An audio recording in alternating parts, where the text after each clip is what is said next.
Vidyavani community radio केंद्र प्रस्तुत करत आहे कार्यक्रम मालिका ओवी गाऊ विज्ञानाची.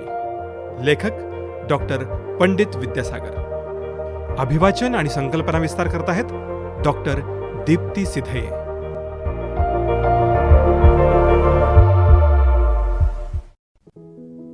नमस्कार, माझं नाव डॉक्टर दीप्ती सिधये.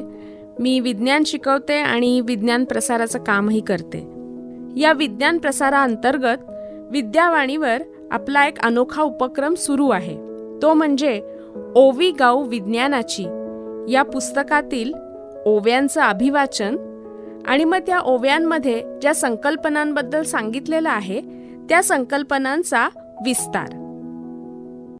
आजच्या कार्यक्रमात आपण जाणून घेणार आहोत भास्कराचार्य या गणितज्ञाविषयी. हे भारतातले थोर गणितज्ञ होऊन गेले.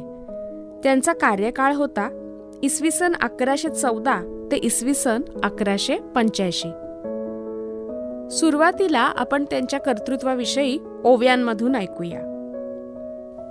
भारत भूच्या लौकिकाला भास्कराने कळस चढविला, गणिताचा झेंडा रोविला, कॅल्क्युलस शोधोनिया, ग्रहांचे गणित मांडले, भ्रमण मार्ग प्रमाणित केले, समीकरणे रचियेले, स्वयं गणिताधारे,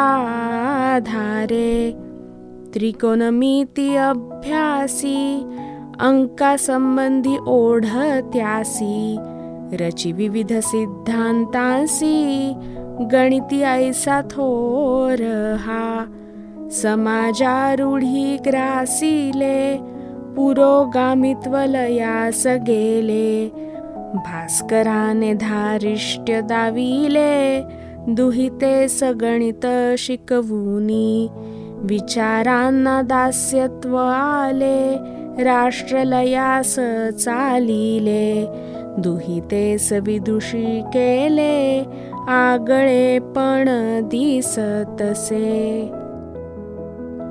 खरंच किती आगळे होते गणितज्ञ. आता ओव्यांमध्ये ट्रिग्नोमेट्री म्हणजेच त्रिकोणमिती किंवा कॅल्क्युलस या गणितातल्या विषयांविषयी ऐकून तुम्हाला गंमत वाटली असेल ना. भारतातील गणित संशोधकांमध्ये भास्कराचार्य यांचे स्थान खूपच वेगळं आहे.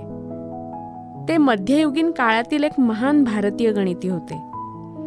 त्यांचं जन्मस्थान कर्नाटकमधील विजापूर जिल्ह्यातलं, परंतु बराच काळ ते उज्जैन येथे होते. किंबहुना उज्जैनच्या प्रसिद्ध खगोलशास्त्रीय निरीक्षण केंद्राचे ते प्रमुख होते. ब्रह्मगुप्त आणि वराह मिहिर या दिग्गज गणिती आणि खगोल संशोधकांचा वारसा त्यांनी पुढे चालवला. त्यांनी गणितामध्ये केलेले संशोधन आणि त्यातून निर्माण केलेल्या पद्धती या एकमेवाद्वितीय अशा आहेत. गणिताचा उपयोग करून ग्रहांच्या भ्रमणाचे मार्ग त्यांनी प्रमाणित केले. त्रिकोणमिती किंवा ट्रिग्नोमेट्री आणि अंक याविषयी त्यांना विशेष प्रेम होते. महान शिक्षक म्हणून त्यांची ओळख आहेच, परंतु गणित क्षेत्रात त्यांनी दिलेले मूलभूत योगदान अतिशय महत्त्वपूर्ण आहे. गणित, अंकगणित, बीजगणित, भूमिती, खगोलशास्त्र आणि अभियांत्रिकी या विषयांमध्ये त्यांनी संशोधन केले. त्यांनी दिलेल्या योगदानाची केवळ जंत्री करायची ठरवली तरी कित्येक पानं खर्ची पडतील. त्यामुळे या संक्षिप्त आढाव्यामध्ये या सर्वांचा केवळ ओझरता उल्लेख करणं सुद्धा अवघड आहे. त्यांनी लिहिलेल्या सिद्धांत शिरोमणी या ग्रंथाचे लीलावती, बीजगणित, ग्रहगणित आणि गोलाध्याय असे 4 भाग आहेत. लीलावती या ग्रंथामध्ये अंकगणिताबरोबरच भूमिती, गणितीय व्याख्या आणि समीकरणं या विषयांचा समावेश आहे. यातही प्रामुख्याने शून्याचे गुणधर्म, गुणाकार आणि वर्ग काढण्याच्या पद्धती, व्याजदर आणि व्याज काढणं इत्यादींचा समावेश आहे. विशेष म्हणजे त्यांनी समीकरणे सोडवण्यासाठी वापरलेले नियम आणि 17व्या शतकात युरोपीय संशोधकांनी दिलेले नियम सारखेच आहेत. पायथागोरसच्या काटकोन त्रिकोणासंबंधित सिद्धांताची सोडवणूक त्यांनी केली होती. न्यूटन या शास्त्रज्ञाने गुरुत्वाकर्षण आणि गतींच्या नियमांबरोबरच कॅल्क्युलस ही गणितातील पद्धती विकसित केली. परंतु भारतीय शास्त्रज्ञ भास्कराचार्य यांनी या क्षेत्रात केलेले हे कार्य 500 वर्ष अगोदर होते. हे लक्षात घेतलं तर भास्कराचार्यांचं मोठेपण आपल्या लक्षात येतं. ग्रहगोलांविषयी त्यांनी केलेलं कार्यही तितकंच महत्त्वाचं आहे. पृथ्वीचा सूर्याभोवतीचा भ्रमणाचा काळ त्यांनी अचूकपणे मोजला. सूर्य आणि चंद्रग्रहणाविषयी त्यांनी अचूक अनुमाने केली. चंद्रकोरीविषयी त्यांनी संशोधन केलं. गोल म्हणजेच स्फिअर याविषयी त्यांनी सखोल अभ्यास केला. गोलांचे गुणधर्म त्यांनी शोधलेच, परंतु त्याचबरोबर त्याचा उपयोग ग्रहांचा अभ्यास करण्यासाठी केला. खगोलशास्त्राच्या अभ्यासाला उपयुक्त अशी उपकरणं त्यांनी बनवली. तसेच ऋतुचक्रांचाही अभ्यास त्यांनी केला. कोणतेही कार्य करण्यासाठी ऊर्जा लागते. ऊर्जेचे एका प्रकारामधून दुसऱ्या प्रकारामध्ये रूपांतर होते. परंतु ऊर्जा न पुरवता एखादी क्रिया अखंडपणे सुरू ठेवता येईल का? हा प्रश्न प्राचीन काळापासून मानवाच्या मनात घर करून राहिला आहे. आजही अनेक जण अशा प्रकारचे यंत्र बनवल्याचा दावा करतात. अर्थातच हे दावे टिकत नाहीत. अखंडपणे फिरणारं यंत्र बनवता येईल अशा प्रकारचा दावा भास्कराचार्यांनी केला होता. गणित हा विषय कठीण मानला जातो. त्याचप्रमाणे स्त्रियांमध्ये गणित शिकण्यासाठी लागणाऱ्या क्षमतेचा अभाव असतो, हा चुकीचा समज आजही काही प्रमाणात टिकून आहे. या पारंपरिक गैरसमजाच्या विरुद्ध जाऊन त्यांनी लीलावती या आपल्या मुलीला गणित शिकवलं आणि त्यात तिला पारंगत केलं. भास्कराचार्यांचं वैशिष्ट्य असं की त्यांनी गणितातील सूत्र सहज आणि सोप्या भाषेत शब्दबद्ध केली. लालित्यपूर्ण भाषेत असणारी ही सूत्र त्यांनी त्यांच्या मुलीसाठी केली असं म्हणतात. गणित हा कठीण विषय आहे अशी सर्वसामान्यपणे समजूत असते. आजच्या काळातही ती तितकीच प्रबळ आहे. हा विषय गुंतागुंतीचा आणि सर्वसामान्य माणसाच्या बुद्धिमत्तेच्या आकलनापलीकडचा मानला जातो. पण तो सगळ्यांना समजावा यासाठी भास्कराचार्यांनी गणितातील प्रश्नांची रचना काव्यात्मक स्वरूपात केली. अर्थात त्यांच्याविषयी काही आख्यायिकाही प्रचलित आहेत. त्यांनी लिहिलेल्या ग्रंथांचे पर्शियन भाषेमध्ये भाषांतर केले गेले होते.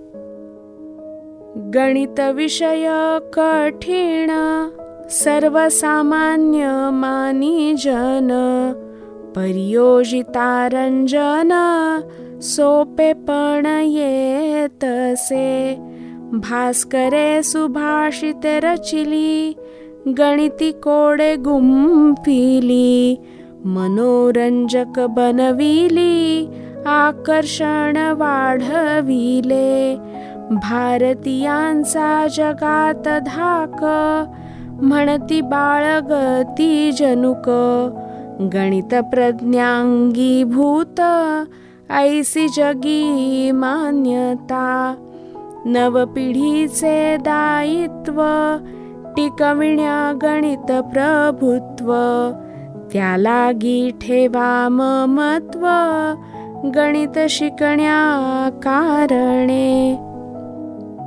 गणित हा विषय कठीण असतो ही समजूत दूर करण्यासाठी भास्कराचार्यांनी खरोखर खूप प्रयत्न केले. त्यांच्या संशोधन काळामध्ये ही समजूत अधिक प्रमाणात असणार, त्यामुळेच कदाचित त्यांनी हा विषय सोपा करून शिकवण्यासाठी अनेक सुभाषितं रचली. या सुभाषितांमध्ये त्यांनी गणितातील कोडी इतक्या चपखलपणे गुंफली आहेत की त्यामुळे हा विषय खरंच मनोरंजक होतो. अलीकडच्या काळात भारतीयांनी आपल्या बुद्धीचा प्रभाव अमेरिकेतील सिलिकॉन व्हॅली येथील प्रकल्पांमध्ये भरीव योगदान देऊन सिद्ध केला आहे. आजही माहिती तंत्रज्ञान क्षेत्रामध्ये भारतीयांचा दबदबा आहे. संगणकामध्ये प्रश्नावली तयार करण्यासाठी तर्कशास्त्राची गरज असते. गणित शिक्षणामुळे ही क्षमता विकसित होण्यास मदत होते. अलीकडच्या काळात गणित या विषयासंबंधी विद्यार्थ्याच्या मनामध्ये अनास्था वाढते आहे. कॅल्क्युलेटर सारखी साधनं सहजपणे उपलब्ध होत आहेत, त्यामुळे आकडेमोडीची क्षमता कमी होत आहे आणि मग गणित हा विषय कठीण वाटून त्यामध्ये अनुत्तीर्ण होणाऱ्यांची संख्या दिवसेंदिवस वाढत आहे. पण खरं तर भारताला गणिताचा भक्कम वारसा लाभला आहे. हा वारसा नवीन पिढीने पुढे चालवावा असं मनापासून वाटतं.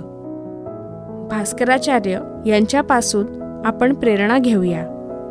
खरंच लालित्यपूर्ण पद्धतीने गणितातील संकल्पना मांडणं ही खरं तर किती गोष्ट अवघड आहे, पण हे केल्यामुळे तो विषय मात्र लोकांना सोपा वाटू लागतो. काही शास्त्रीय नृत्यांगनांनी तर भास्कराचार्यांच्या या सूत्रांवर आधारित नृत्यरचना सुद्धा केल्या आहेत. तर मंडळी, भास्कराचार्यांपासून प्रेरणा घेऊया आणि गणितावर प्रभुत्व मिळवूया. आता आपण ऐकलात ओवी गाऊ विज्ञानाची या मालिकेतील गणिती भास्कराचार्य यांच्याविषयीचा भाग. अभिवाचन, ओवी गायन आणि संकल्पना विस्तार केला आहे डॉक्टर दीप्ती सिधये यांनी. धन्यवाद.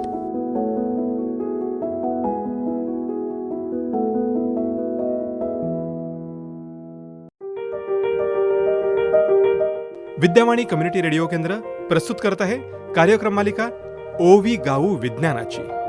लेखक डॉक्टर पंडित विद्यासागर. अभिवाचन आणि संकल्पना विस्तार करत आहेत डॉक्टर दीप्ती सिधये.